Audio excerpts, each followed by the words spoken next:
guys, what's up and welcome back to my channel. So today we are going to be talking about a con man. You guys know how interesting it is to me when people try to pass themselves off as someone that they're not, or in some way pass themselves off as something they're not. I find it fascinating just because I don't really understand it, and it's deeply fucked up, and I find deeply fucked up shit fascinating. Welcome to my channel. Wow, okay. Let's just get into the video. French serial killer expert admits to being a serial liar, even making up his wife's murder. Now, I think this interests me more than any other, quote-unquote typical con, because it has to do with the true crime community, so I feel more attached to this type of case. For years, Stéphane Bourgoin would tell people his wife was murdered by a serial killer, but now he says he fabricated that story based on an acquaintance who was slain by American murderer Gerald Stano. A self-proclaimed serial killer expert from France with dozens of books under his belt has now been exposed as a serial liar. Stéphane Bourgoin, 67, was widely viewed to be one of France's top serial killer experts.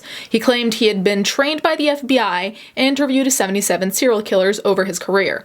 He even said that his own wife had been slain by one. Now, let's just pause here for a second. I completely understand the want to be taken seriously. I completely understand wanting to feel accomplished.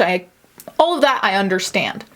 The thing is that I feel like when people create these lies, outwardly it might pay off because yes, people will want to interview you or talk to you, pick your brain, people might look up to you, whatever. But I feel like inwardly, at least for me, it would only fuck with me more. Kind of the same way with like photoshopping images of yourself, where you Photoshop your image, you post it and people love it, but then you know that that's not really what you look like. I'm talking about extreme Photoshop, and then you just end up feeling worse. So I feel like that's the same with him. Even though he was getting all this acclaim outside, inside, you still know that's not who you are. You still know you didn't do everything you said you did. Here I'm speculating, but I'm just wondering what happened in terms of his psyche, or if he deluded himself into believing that he actually was who he said he was. Also, the fact that he came up with a story that his wife was murdered by one, and I believe I read another article that said murdered and raped by a serial killer. That's really fucked up, and I think that part is the part that disgusts me the most, because it's almost like you're trying to legitimize yourself and your career by having someone close to you be touched by the thing that you're now studying, and that somehow adds quote-unquote experience in a way. Do you guys understand what I'm saying? Like, he's trying to, in a way, monetize the alleged death and rape of his alleged wife. Hopefully it makes sense how I'm explaining it. However, the Quatrième Œil, an anonymous French collective, pointed out earlier this year that Bourgoin may have been lying about his past. A post questioned many of Bourgoin's claims and asked for evidence to prove several of them. It also pointed out other experts in his purported field have seemingly ignored him or called him an imposter. The group also questioned his claim that he was a professional football player. Noting there was no record of such, they also found inconsistencies in his books and television interviews. I'm sorry, but the football player part I find very funny because it sounds so random. Like, there's this guy who wants to be an expert in serial killers, blah, blah, blah, and is also like, oh yeah, I was a football player. If you're gonna lie about shit, you best lie about shit that can't be easily traced, Like, if you're a football player, that's pretty much something that would have to be recorded somewhere. Not many football players are entirely anonymous. Like, even for me, when I ran a half marathon, if you Google my full name, it'll come up. So his television interviews convinced us he was truly making it all up, a spokesperson for the group told CNN. Bourgoin began responding to the allegations last week. My lies have weighed me down, he told Paris Match. I have arrived at the balance sheet time.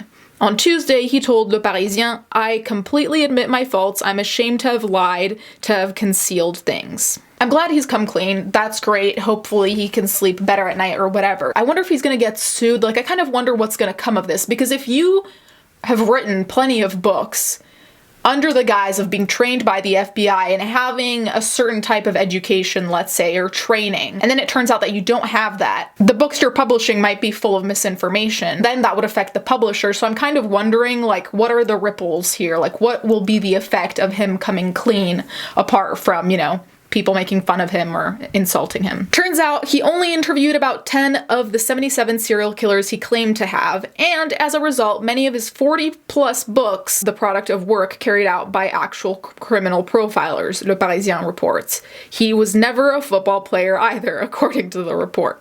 I am profoundly and sincerely sorry. I'm ashamed of what I did. It's absolutely ridiculous, he told the outlet. He also confessed to making up the story that his wife was murdered by a serial killer. She never existed, he told the outlet. That story stemmed from his brief acquaintance with a Florida woman named Susan Bickrist, who was killed by serial killer Gerald Stano in 1975, he said. I have to say, it's also weird that he came up with his own quote-unquote dead wife via someone else that died as like inspiration, kind of. It feels gross. I mean, all of this feels gross, but to use someone's death as your inspiration for a con? Ooh, I don't feel good about that at all. It was bullshit that I took on, Bourgoin told Le Parisien. I didn't want people to know the real identity of someone who was not my partner, but someone who I had met 5 or 6 times in Daytona Beach and who I liked. I think that's also fucked up that he barely knew the person and yet was just like, oh, based on this person's death, guess what? I can make up a fake wife and then somewhat seem to legitimize myself in a community. Shit like this just makes me so angry. It's insane to me that someone would go to this length to be taken seriously. And the reality is, he already had enough to go off of, like in the sense of he did interview 10 serial killers, if that is even true, but he did. So I mean, it's not like he didn't do anything, you know what I mean? So it feels like almost a level of greed. It would be like someone who has plenty of money to live on, but they still decide to embezzle. And it's like, you already had the thing you were reaching for in a certain way. Does that make sense? So there's another article that gives more details, and it says, he also never interviewed Charles Manson, contrary to what he claimed for years. That's part of the things I invented, he told the paper. I saw him, but we didn't speak to each other. The reason that I bring up this Charles Manson part is also because, like, it's not like he said he was interviewing just any serial killer. He was saying the big names. To me, that indicates that more than just being considered an expert in his own field, I think he wanted the fame attached to that. So it wasn't even just about his peers seeing him a certain type of way. It was even just like outsiders, because everyone knows who Charles Manson is, right?